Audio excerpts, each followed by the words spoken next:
Sud Radio, les vraies voix qui font bouger la France, 19h-20h, les vraies voix citoyennes, Aurélie Gros, Stéphane Pellet. Bienvenue comme tous les lundis soirs de 19h et 20h dans les vraies voix citoyennes avec notre duo. Aurélie Gros, bonsoir. Bonsoir Philippe David. Madame la coprésidente. C'est ça. Ça vous va? Ça me va très bien. Et Stéphane Pellet. Bonsoir Stéphane, monsieur le coprésident. Les vraies voix Sud Radio. Et on commence avec vous, Aurélie Gros. Eh oui, quand on parle de culture, d'art, d'engagement, il est photographe, il est engagé, il est passionné peut-être par certains destins oubliés ou les sujets complexes, mais souvent très beaux, et il illustre ça à travers des livres de photos, parce que le photo c'est le moment, l'inscription d'un moment, et voilà comme on le voit sur l'écran pour ceux qui ne sont pas en voiture, car il est interdit d'utiliser son téléphone portable en voiture, je le répète. Voilà, c'est quelqu'un qui a décidé de s'engager pour des grandes causes. Et donc on est très très fiers d'avoir Grégory Yerp à nos côtés, puisque ce soir il va rendre un hommage émouvant à l'enfance, à la résilience et à l'avenir que l'on doit offrir à toutes les petites filles du monde à travers cet exemple et ce livre. Merci Grégory, merci à vous d'être à nos côtés. Alors dites-nous comment vous avez démarré ce projet, parce que vous parcourez le monde, donc on n'arrive plus à vous suivre. C'est dur de vous avoir à Sud Radio. Donc bonsoir et merci de me recevoir. Alors pour vous parler un petit peu de la genèse de ce projet, j'ai rencontré Tina Kiefer il y a presque 10 ans, et puis j'étais évidemment très ému, très intéressé aussi par Toutes à l'école, l'association qu'elle avait créée, mettant complètement de côté sa carrière qui était jusqu'alors magnifique de journaliste. Et nous avons discuté, on s'était rencontrés à Nice, je me souviens, chez elle, et nous avions discuté de comment je pouvais, moi, apporter quelque chose à son association. Je lui ai proposé de partir sur place, faire des photos en noir et blanc, puisque le noir et blanc est ce que j'utilise le plus, parce que je trouve que ça apporte vraiment beaucoup de sensibilité aux choses, quel que soit le sujet. Et puis elle m'a dit banco, voilà. Donc je suis parti là-bas fin 2016 pour la première fois. Qu'est-ce qui vous a le plus marqué dans les regards, les gestes, les silences de ces enfants que vous avez photographiés? Ce qui m'a le plus marqué, véritablement, c'est d'avoir trouvé tant de sourires, tant de résilience. Ce sont des petites filles qui ont eu des destins parfois très difficiles, qui étaient défavorisées, et qui ont vraiment très très bien compris qu'elles avaient là une seconde chance, grâce à Toutes à l'école. Elles attrapent cette chance à bras-le-corps, elles travaillent comme des acharnées, mais avec un plaisir, une gourmandise d'apprendre qui fait vraiment plaisir à voir. Il y a 100% de réussite au bac. Les petites filles sont vraiment accompagnées dès le plus jeune âge grâce à une école maternelle, mais jusqu'au bac, et maintenant même au-delà. Il y a un campus à côté de l'université où les filles sont prises en charge. Et comment vous avez été accueillis par les familles de ces petites filles et les familles du village, parce que c'est à travers plusieurs villages, j'imagine. Alors, elles n'ont pas toutes, malheureusement, encore une famille. Certaines sont orphelines, elles vivent à l'institut, dans les locaux de Toutes à l'école, là-bas, sur place. Celles qui ont une famille, j'en ai visité évidemment quelques-unes, qui m'ont parlé un petit peu de leur vie.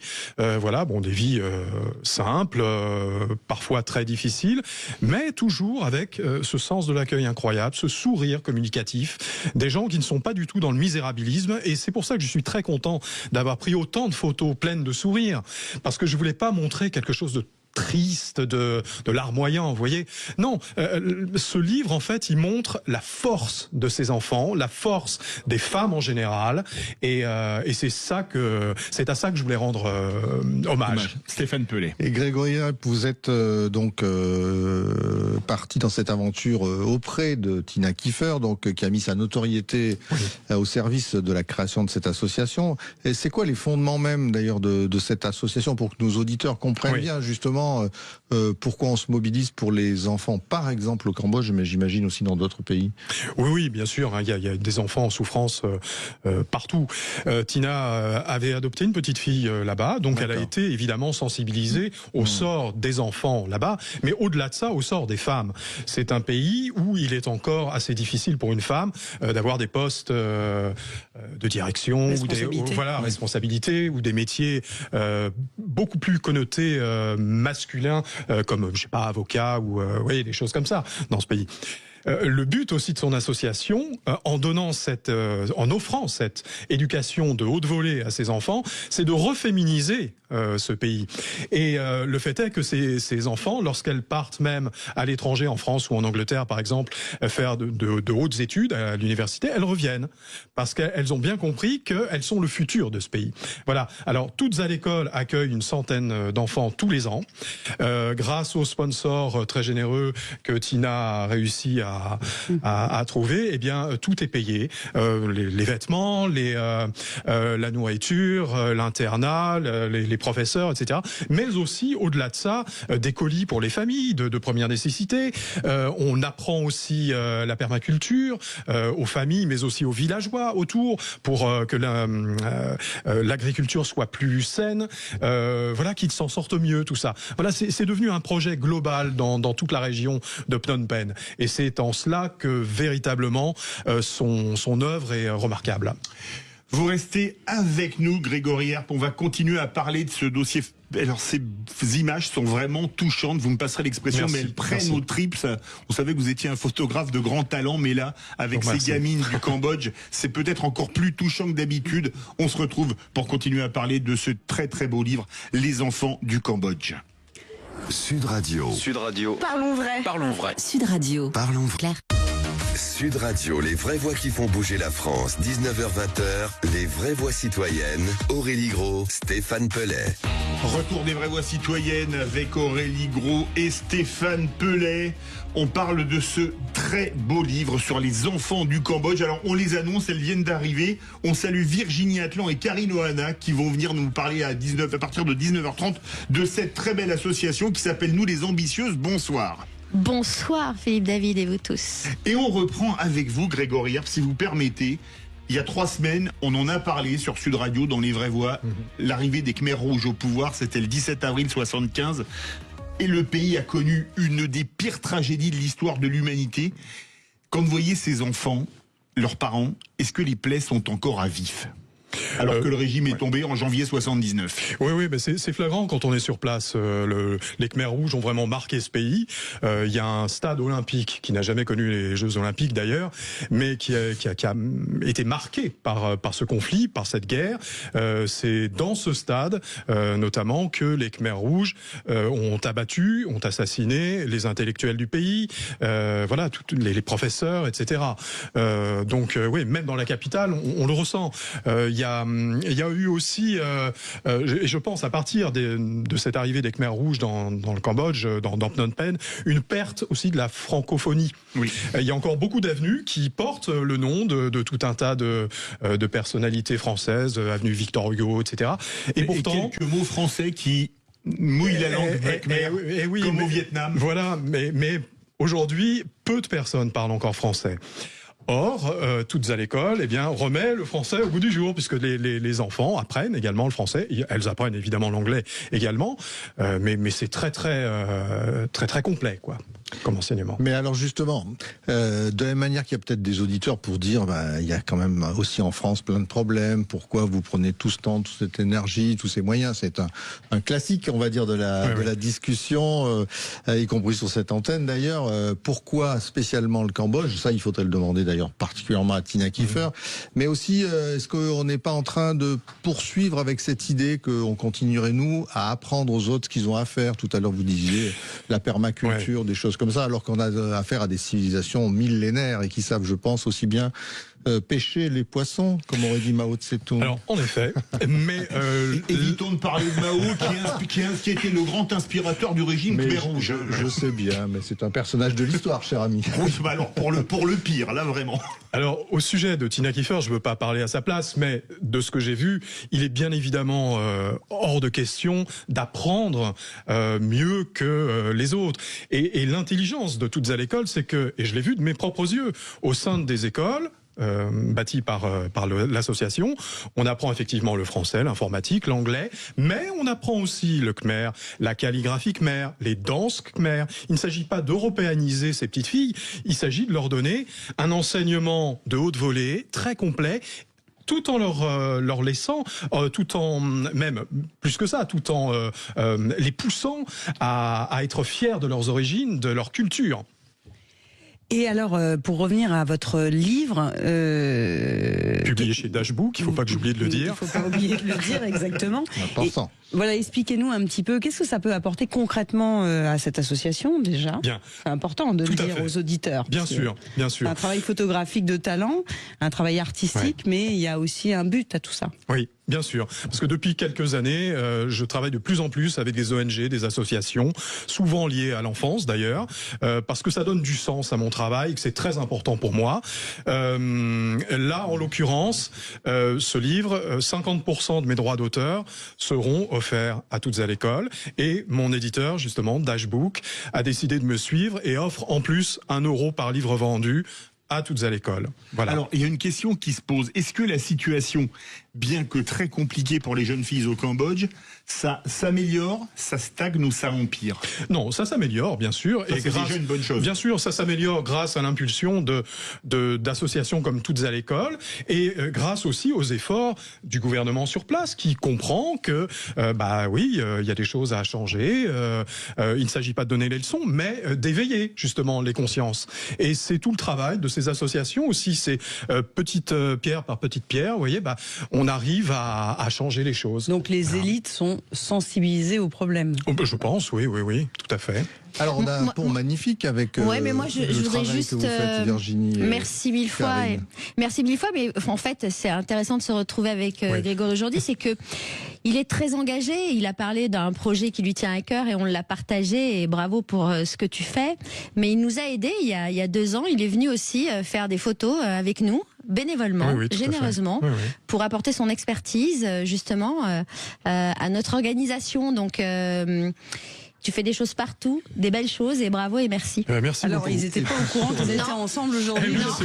C'est le hasard. On s'est retrouvés avec beaucoup de plaisir. Et sur le fond, il y a un très bon pont, c'est-à-dire ce que disait Grégory sur les jeunes filles, à qui justement ces études et cette excellence peut ouvrir l'idée de métier que jusqu'à là elles n'auraient pas voulu pratiquer. Vous preniez l'exemple d'être avocate par exemple, ou des choses comme ça. Donc là, on retrouve notre volonté, notre ambition, oui, avec ce concours d'écriture et de dessin que nous animons maintenant depuis 4 ans, et qui favorise l'inclusion. On encourage les étudiants à aller rencontrer les entreprises autour des lycées avec leurs professeurs, de manière à pouvoir découvrir des univers qui sont pas les leurs, peut-être faire naître des vocations, mais en tout cas aussi leur permettre de rencontrer des réseaux qu'ils pourront utiliser à l'avenir dans le cadre de stages ou de demandes particulières.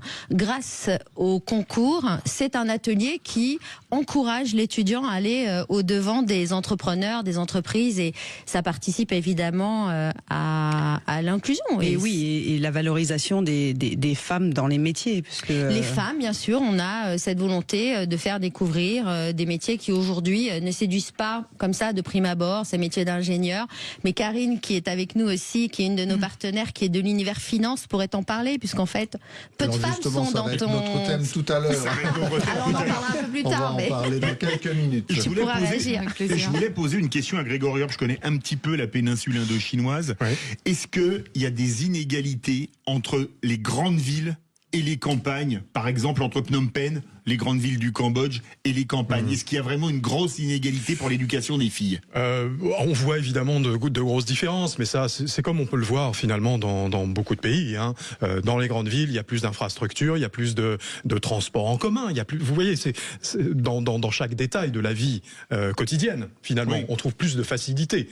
Dans les campagnes, évidemment, le problème est plus grand pour les petites filles, parce que on va avoir tendance à envoyer plutôt le garçon à l'école, et puis la petite fille, on va plutôt avoir tendance à l'envoyer au champ. Exactement. Grégory Harper, en ce moment, il y a un débat avec tous ces conflits à nouveau dans le monde. Enfin, il y en a toujours plus ou moins eu une trentaine, malheureusement, c'est bien triste à dire, mais sur le rôle des photographes, mais des vrais, comme vous, et puis de la fausse information, de l'image transformée. C'est quoi votre regard sur tout ça en ce moment?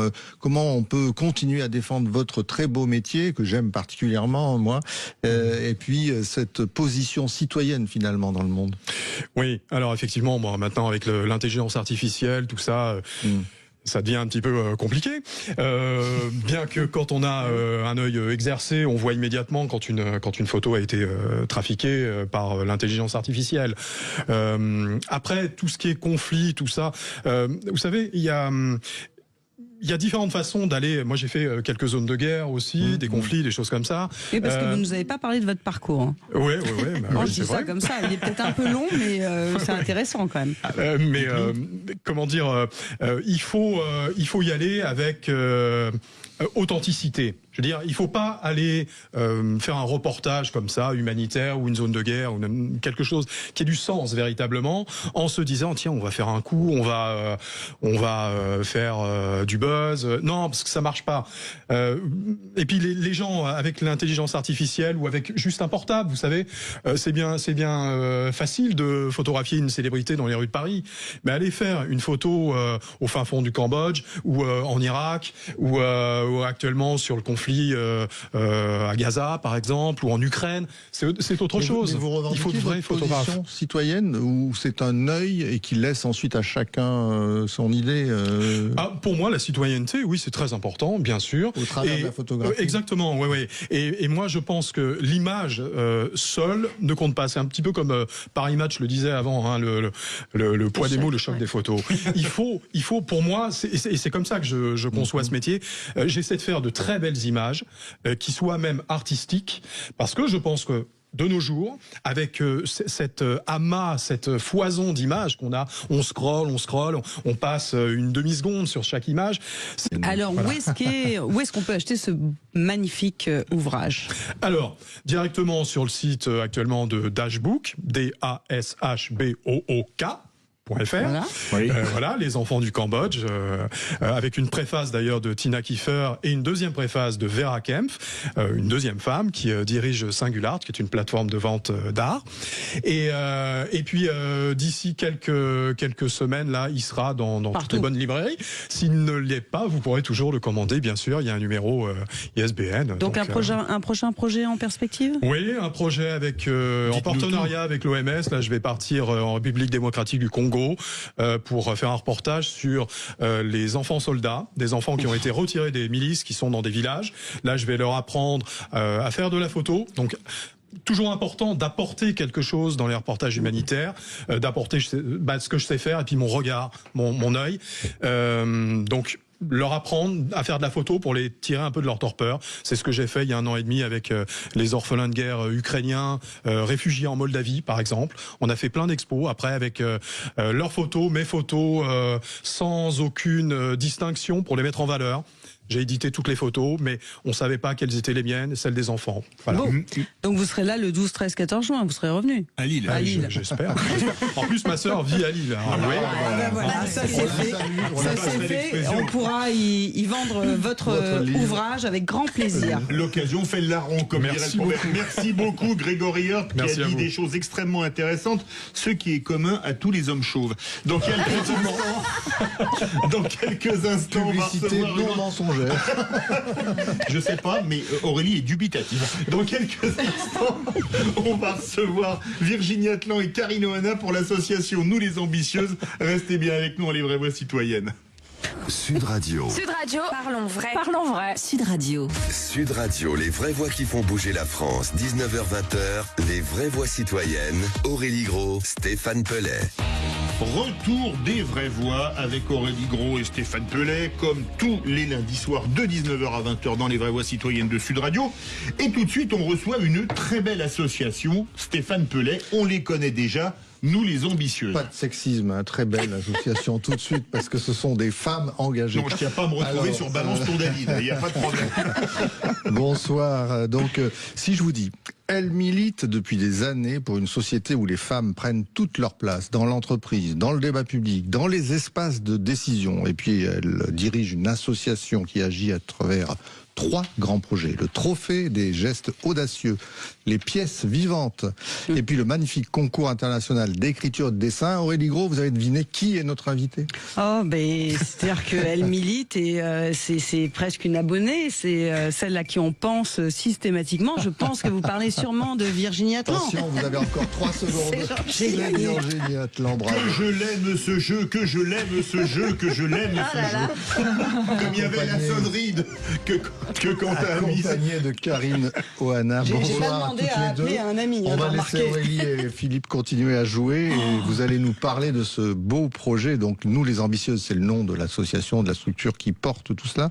Mais il y a un projet en particulier dans l'actualité. Donc Virginie, dites-nous. Oui, merci beaucoup.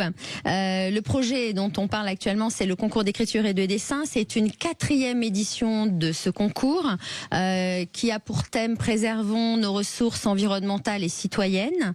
Le thème a duré 2 ans, on l'a souhaité. Il se clôture le 12 mai. Et une annonce au mois de juin, le 8 juin, depuis la Principauté de Monaco. On a un thème qui valorise la protection de l'océan. On est en plein dans l'actualité de l'UNOC. Quelques jours plus tard, il y aura le sommet mondial de l'océan. C'est cela. Océans, oui, à Nice et à Monaco. Les 2 jours qui précèdent, le 7 et le 8, le Blue Economic Forum, qui va donc réunir des chefs d'État en nombre autour du prince Albert et du président Emmanuel Macron. Et puis en présence de beaucoup de chefs d'entreprise engagés et sensibles à cette dimension de solutions bleues qui soit raccord avec la préservation de l'océan. Alors, qu'est-ce que vous donnez la parole, vous dites, à des centaines de jeunes, d'enfants et d'adultes aussi sur des thèmes engagés comme la liberté, le respect, l'égalité.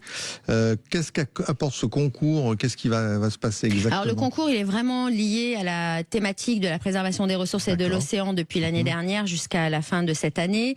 Cette volonté donc de les faire réfléchir, de recueillir leur ambition, leur vision, de quelle manière est-ce qu'ils s'engagent pour les plus petits au quotidien, comment ça se traduit dans leur démarche à la maison, à l'école, puisque notre programme s'intègre dans les programmes par niveau de classe d'élèves, que le concours est ouvert du niveau primaire jusqu'aux grandes écoles.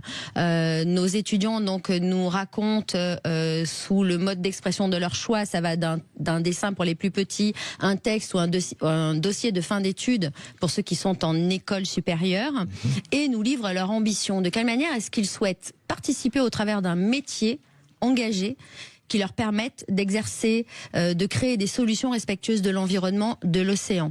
Donc notre volonté, c'est de recueillir cette ambition, cette vision. C'est une première mondiale. On a 14 nationalités qui concourent depuis l'an dernier à notre projet. Bravo.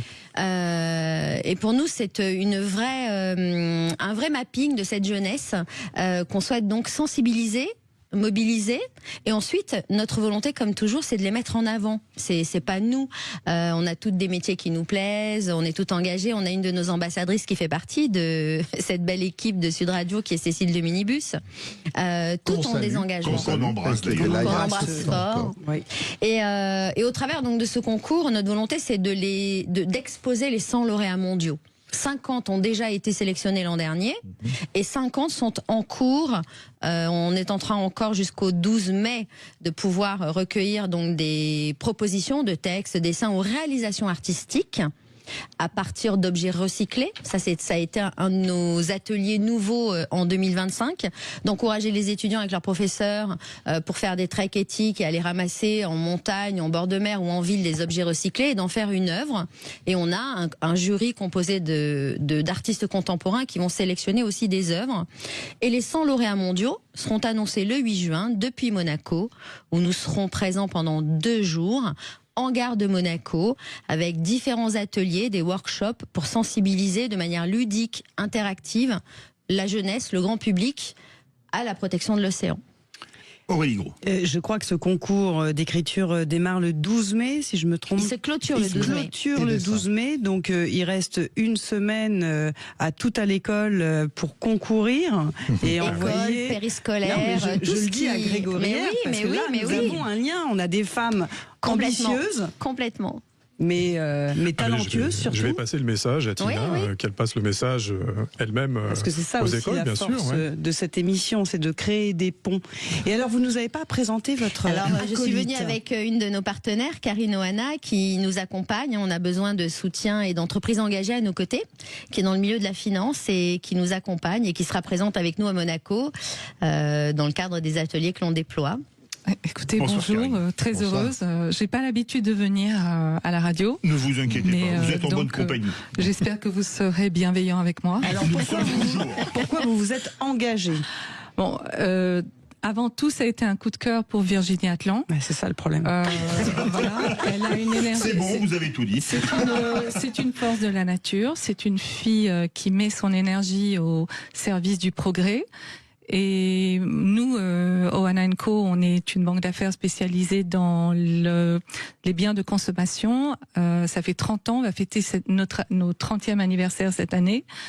On a créé au sein de notre société financière une branche qui s'appelle Brands with Mission, qui mettent en avant des marques avec une mission, qui soutiennent les marques à mission. Voilà, tout à fait. Quand on avait démarré cette activité aux États-Unis et qu'ensuite on l'a transposée en France, on a appelé ça Brands with Mission, mais c'est devenu les marques à mission.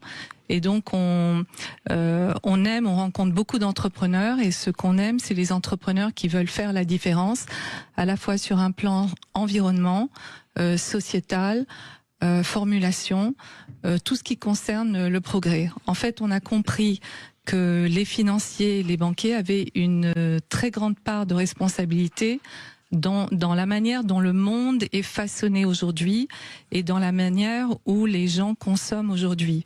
Il y a une vraie question, c'est qui décide quoi? Est-ce que ce sont les entrepreneurs qui viennent et qui vont proposer des produits éthiques, ou est-ce que ce sont les consommateurs qui vont imposer à ce qu'on leur apporte des produits éthiques? Mais ceux qui sont les intermédiaires entre les entrepreneurs et les consommateurs, c'est avant tout les financiers. Alors nous, on a, chère Karine et chère Virginie, on a une définition un peu intermédiaire. Oui. C'est qu'on a bien sûr les entreprises d'un côté, les consommateurs de l'autre, mais nous, entre les deux, on a les citoyens.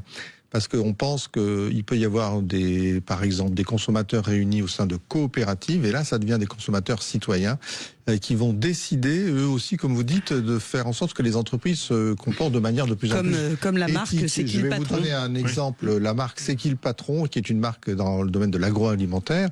Eh bien, c'est une très grosse coopérative qui a réussi à imposer dans la filière du lait, des œufs, du beurre, enfin toute une série de productions, a réussi à imposer un prix qui rémunère correctement les agriculteurs, ce qui est malheureusement pas souvent le cas avec les grandes marques distributeurs. Et ça, c'est une action citoyenne de consommateurs. Donc, vous voyez, ça fait pencher un petit peu la balance de ce côté-là. Je ne sais pas ce que vous en pensez. Alors, ça, c'est un domaine que je ne touche pas, parce que les coopératives, je les respecte énormément. Moi, l'angle que j'essaye d'aborder, de présenter ici, la prise de conscience que j'essaie de mettre en valeur, c'est que en fait, un consommateur vote lorsqu'il dépense de l'argent. Tout à fait. Quand on achète quelque chose, consommer, on vote. C'est voter. Voilà, exactement. Manger, c'est voter, par exemple. Donc, à partir du moment où vous allez acheter tel produit, vous allez contribuer à son business, à améliorer le chiffre d'affaires de la société en question. Donc les banquiers vont décider de la soutenir, oui ou non. À partir du moment où le consommateur va la sanctionner, ne va pas en vouloir, la société ne se portera pas aussi bien. Alors ça, c'est un principe qui est très très fort aux États-Unis, où on sait que les associations de consommateurs font quasiment la pluie et le beau temps, comme vous dites, elles décident de l'avenir, souvent même des entreprises. Mais au-delà de ça, pour que le monde soit plus vertueux, il ne faut pas simplement peut-être une sanction, il faut aussi en effet promouvoir et s'associer, comme vous le faites, à des programmes. Voilà. Exactement. Alors c'est là que Virginie a un rôle extrêmement puissant, c'est qu'elle permet aux entreprises de mettre en valeur justement leur engagement sociétal et leur engagement environnement. Et dans ce que fait Virginie, ce qui m'a le plus touchée, c'est l'éducation. Virginie est une force de la nature quand cela concerne l'éducation et donner du pouvoir aux enfants et aux femmes. Voilà, c'est leur permettre de s'exprimer. Et là, on la suit à fond parce que quand elle crée quelque chose, parce qu'elle a créé tout à partir de rien, c'est quelque chose qui n'existait pas. Donc, à partir d'une page blanche, avoir créé tout ce qui existe aujourd'hui, moi je lui dis chapeau. Dont on le rappelle, c'est laisser une grande place aux femmes, aux filles, aux jeunes filles. Oui, dans la lutte contre les violences faites aux femmes, avec cette pièce de théâtre qui s'appelle Vivante. Oui. Ouais. Magnifique pièce de théâtre. Et on a la chance aussi, bien sûr, d'avoir des amis qui sont là et qui amènent leur expertise, comme Elie Chouraki. C'est pas rien d'avoir un nom connu comme ça. C'est vrai que ça nous a permis d'être identifiés, valorisés, le rôle des ambassadrices, bien sûr, des filles populaires aimées des Français. Du coup, on est accueillis assez favorablement, avec bienveillance, avec Luana Belmondo, avec Alexandra Fechner, avec Chantal Latsou, toutes les tranches d'âge que l'on touche. Et puis avoir eu des personnalités comme Marc Lévy, pour porter avec nous un livre, Le Monde des petites personnes, qui a été la valorisation de tout ce que faisait la jeunesse avec nos projets. Tout ça, tout le monde compte en fait. On est chacun un maillon de cette chaîne. On est tout engagés, on est toutes des bénévoles. Et avec une seule ambition, c'est valoriser l'action positive et générer des actions à impact qui nous permettent de conserver nos partenaires. Non mais c'est intéressant, c'est pour ça que je voulais rajouter dans ce qui a été dit du côté entreprise, c'est que j'ai compris l'exemple et je pensais à la même chose en vous écoutant parler à la marque des consommateurs, sur la question du consommateur, où se situe le citoyen. Et je pense qu'il y a une autre notion et à laquelle vous participez totalement, et ce que vous avez dit, c'est la notion de tiers secteur, ceux qui s'engagent et qui rendent presque un service public qui n'est pas rendu par le service public parce que c'est tellement large. C'est 1 700 000 associations qui s'engagent. Je pense qu'aujourd'hui, elles sont essentielles dans le lien à l'entreprise pour faire une chose, c'est faire territoire. Parce qu'en réalité, l'entreprise fait partie du territoire.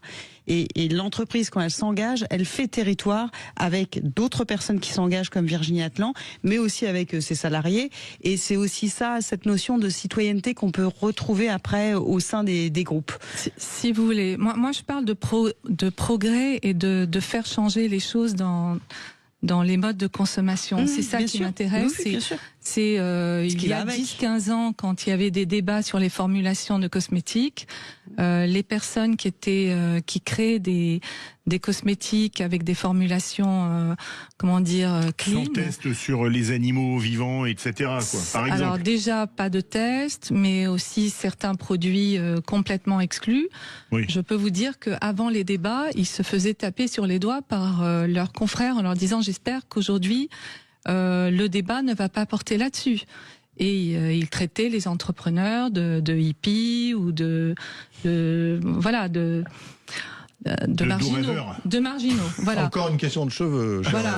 Or, aujourd'hui, l'entrepreneur a voté. Est-ce que le fait qu'il y ait des réseaux sociaux que l'ascension des réseaux sociaux a fait que ça a probablement donné un certain pouvoir à ce genre d'entreprise? Et du coup, les distributeurs se sont alignés. Puisqu'aujourd'hui, les distributeurs, avant de faire entrer un nouveau produit ou une nouvelle marque, vont poser des questions très strictes sur les formulations de ces produits. Donc les barrières à l'entrée ont été installées. Et pareil pour les investisseurs. Les investisseurs n'investiront plus parce qu'ils savent que par derrière, les groupes stratégiques, les grands groupes, vont s'intéresser à ces nouveaux segments qui sont les segments du futur. Vous êtes bien dans les vraies voix citoyennes avec, comme tous les lundis soirs, de 19h à 20h, Aurélie Gros et Stéphane Pellet. Nos invités du soir, Virginie Atlan, Karine Ohana et Grégory Orpe, restez avec nous. On se retrouve dans quelques instants pour la dernière ligne droite. Sud Radio, votre attention est notre plus belle récompense. Merci de nous donner toujours la parole dans ces temps difficiles. Pour ça, Sud Radio champion. Sud Radio, parlons vrai. Sud Radio, les vraies voix qui font bouger la France. 19h-20h, les vraies voix citoyennes. Aurélie Gros, Stéphane Pellet. Retour des vraies voix citoyennes avec bien évidemment Aurélie Gros, Stéphane Pellet, nos invités du soir. Cette belle association, nous les ambitieuses, avec Virginie Atlan et Karine Ohana. Grégory Orpe est resté avec nous, très grand photographe. Et vous vouliez parler, je crois, de l'UNESCO, mon cher Stéphane Pellet. Oh, je ne voulais pas en parler moi-même, je voulais que Virginie Atlan nous en parle, parce que finalement, on a entendu toutes ces initiatives qu'elle prend avec son association Nous les Ambitieuses, soutenue, donc on l'a dit, par Karine Ohana notamment, qui amène cette finance vertueuse finalement. citoyenne. Vous êtes ministre bis de l'éducation, alors. Non, non, je me permettrai pas. Et en plus, ministre, voilà. On est tellement libre en fait quand on est une association, mais non, on est complémentaire et ça indéniablement de la force publique qui n'a pas les moyens de tout faire. Donc, on a le patronage de l'UNESCO, de la Commission française pour l'UNESCO, et ça c'est important pour nous. C'est aussi un peu le Graal, comme on est fier d'avoir le soutien et un porteur de projet qui soit Monseigneur le Prince Albert II de Monaco sur des questions environnementales, l'océan. C'est quelqu'un de hyper légitime sur le sujet, donc on est très fier de l'avoir comme soutien, qu'on soit accueilli en Principauté de Monaco au mois de juin, que nous avons renouvelé déjà pour 2026 cette même dynamique. On est fiers, ça veut dire que quelque part ils sont aussi contents de ce qu'on délivre. Et puis ce qui nous plaît le plus vraiment, c'est d'être sur le terrain. De le dire justement, et vous allez parler notamment de toutes ces entreprises qui permettent à leur cadre notamment de participer, mais redonner les chiffres, combien de pays vous avez mobilisé, on a 14 et combien nationalités. De participants d'une certaine On manière. avait 71 000 contributions. Voilà, là, je peux pas vous dire combien on en a avant la fin de l'édition, mais on a 14 nationalités au moment où on se parle qui participent, et ça c'est formidable évidemment. Et on va donc arriver à ce moment ultime qui évidemment nous plaît le plus, c'est la rencontre avec le public. Quand on fait Vivante, la pièce de théâtre liée aux violences faites aux femmes, on rencontre le public dans la salle. Le public, ce sont les gens qui sont venus. C'est toujours gratuit, on vend jamais rien, la pièce est gratuite, donc le public s'inscrit. Mais nos partenaires ont à cœur d'inviter leurs collaborateurs, montrer ce qu'ils soutiennent. Certains s'engagent, deviennent des experts dans l'association. On va avoir le même phénomène avec le concours d'écriture et de dessin. Pendant 2 jours, nous allons occuper la gare de Monaco qui est partenaire de l'événement, qui ouvre ses espaces, et nous allons déployer des ateliers qui sont de vrais ateliers d'activités ludiques, interactives, créatives, pour permettre aux citoyens, aux écoles qui vont venir, mais aux personnes qui vont descendre des trains, qui vont devoir traverser notre zone d'exposition avant d'aller dans Monaco à un moment où le monde sera tourné vers cette principauté avec le Blue Economic Forum. Et ces ateliers sont créés avec nos partenaires. Ça va d'ateliers de crème protectrice solaire avec Frey qui fabrique un produit contenant contenu complètement éthique, respectueux de l'océan. On a un artiste contemporain à nos côtés, Ilan Anoufa, qui est notre directeur artistique, qui a créé des objets en bois recyclés, qui va les faire monter par les enfants, qui vont ensuite les peindre. Ce sont des boîtes à musique, le bruit de l'océan, des carnets de jeux que sur l'océan pour jouer en famille, et ensuite le public repart avec ses carnets, beaucoup de goodies aussi et de cadeaux à gagner en jouant à des jeux connectés pour sauver des tortues marines. Tout est orienté dans l'axe de la préservation de l'océan pendant 2 jours en Principauté de Monaco. Donc on a énormément de plaisir. Les dates à Monaco 7 et 8 juin 2025 en gare de Monaco. Le 8 juin, nous annoncerons les résultats. On a à nos côtés Laurent Balesta, qui est notre parrain, qui est un photographe marin aussi de renom, mondialement connu. On a la chance d'être soutenu par des gens important, pour la première fois des partenaires aussi internationaux avec Cécile Chan grâce à Karine Ohana, mais on a vraiment cette volonté de rencontrer le public au plus près. Virginie, ça compte. Atlan et Karine, Ohana. Oui. Sur le fond, un petit peu comme tout à l'heure, on posait des questions à Grégory sur son regard sur l'action citoyenne et qu'est-ce qu'elle peut changer au travers de la photographie telle qu'il le fait. Vous vous mobilisez, vous êtes donc une force inarrêtable, comme dit Karine, mais qu'est-ce que vous constatez comme résultat? Qu'est-ce qui est en train de changer? Moi, je suis très optimiste, en fait, parce que quand je rencontre la jeunesse, et puis la jeunesse, en fait, me rend optimiste, parce qu'ils sont tellement mieux que, j'ai envie de dire, ma génération. Nous, on a une démarche. C'est vrai. Quand on est de la même. Quand on échange avec eux, ils sont hyper sensibilisés, ils sont déjà très engagés, ils font des choix très engagés. La jeunesse, elle est convaincue.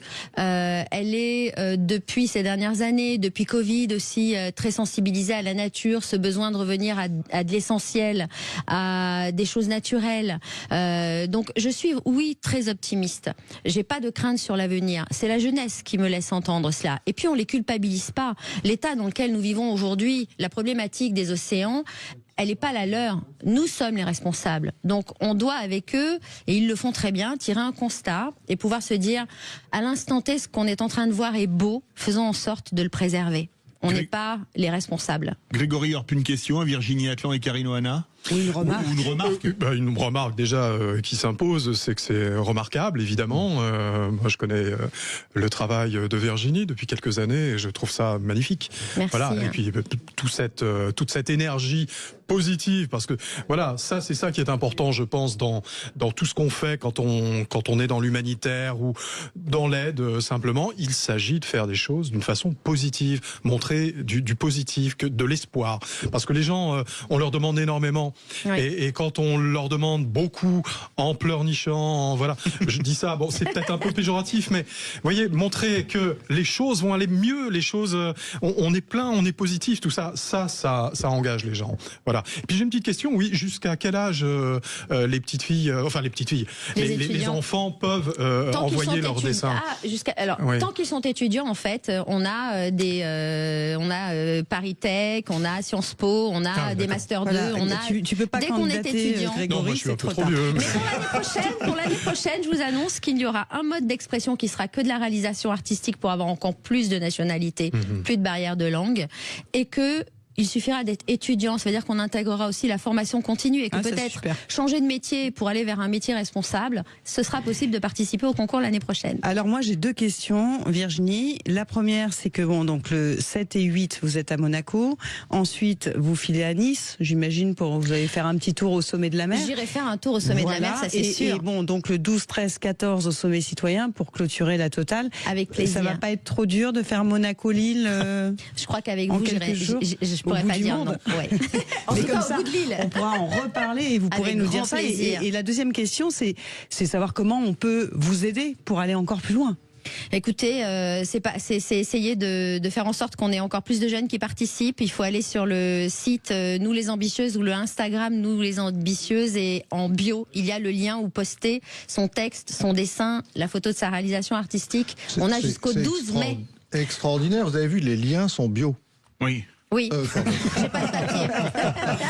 Donc on peut encore jusqu'au 12 mai. Jusqu'au 12 mai, n'importe quelle école de France peut encore verser jusqu'au 12 mai. N'importe quel étudiant, maman qui nous entend et a envie de faire en sorte que son enfant participe, on peut participer tout seul, avec une classe. Il n'y a pas d'obligation, il faut juste être étudiant. Oui, mais j'ai compris, ça ne s'adresse pas à toi, Philippe. Et donc on se reverra à Lille. Voilà, avec grand plaisir. Vous passerez de la pissaladière à la carbonade flamande, vous verrez, c'est très bon. Je n'en doute pas.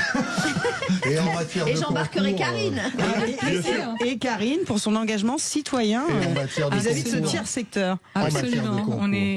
On est très honorés, et je suis très honorée de rencontrer aussi Grégory Hort, qui fait des choses magnifiques, et je pense que là vous mettez en avant des vraies lumières, et je suis très heureuse d'être là et très honorée. Et c'est un grand plaisir de vous recevoir aussi. Deux concours. Merci. Philippe, n'oubliez pas, la semaine prochaine, les Vraies Voix Citoyennes lancent le trophée citoyen. Ce sera le deuxième. Donc, en compagnie de Cécile de Ménibus et de Patrick Roger. On n'aura que du beau monde. Trophée citoyen avec lancement la semaine d'après des premières associations qui seront en concours. Et ma chère Virginie, on se connaît bien, je peux pas m'en empêcher. Faire l'événement depuis la gare de Monaco, je me dis que c'est vraiment sur de très bons rails. Et pourquoi Sud Radio ne vient pas d'ailleurs? Ah bah il faut en parler à Patrick Roger justement. En attendant, je crois que... Merci beaucoup Aurélie, Stéphane Pellet, Grégory Hort, Virginie Atlan, Karine Ohana, merci à vous et bravo pour votre association. Et là, c'est l'heure des Vraies Voix du rugby. Salut François Trio. Mais vous me mettez au fond du bus là. Ah oui, parce que... Oui, mais là par contre, désolé, mais les clubs historiques, Toulouse et Leinster, ont été au fond du sac ce week-end. Oui, mais c'est ça, le rugby et ses surprises, c'est pas toujours les mêmes qui gagnent, voilà. Et c'est vrai qu'on a vu deux très grands matchs, on va y revenir longuement dans les Vraies Voix du rugby avec UNUG et Philippe Spanghero. On va notamment parler de la victoire de l'Union Bordeaux-Bègles avec... ça vous a fait plaisir, je crois, en tant qu'ancien joueur de Bordeaux. Oui, mais j'aime le beau rugby, donc je me suis régalé autant le samedi que le dimanche, mais on aura également l'arbitre du match Northampton-Leicester-Northampton qui était français, Pierre Brousset, et qui va un peu nous décrypter le jeu des Anglais. Voilà, on se projette déjà sur la finale. Allez, et puis on dit allez l'UBB. Bien sûr. Allez, l'UBB pour la finale, bien évidemment. Et c'est un supporter toulousain qui le dit. Allez, tout de suite, les vraies voix du rugby. Mais en attendant, Cécile de Ménibus, on se retrouve demain 17h pour les vraies voix sur Sud Radio.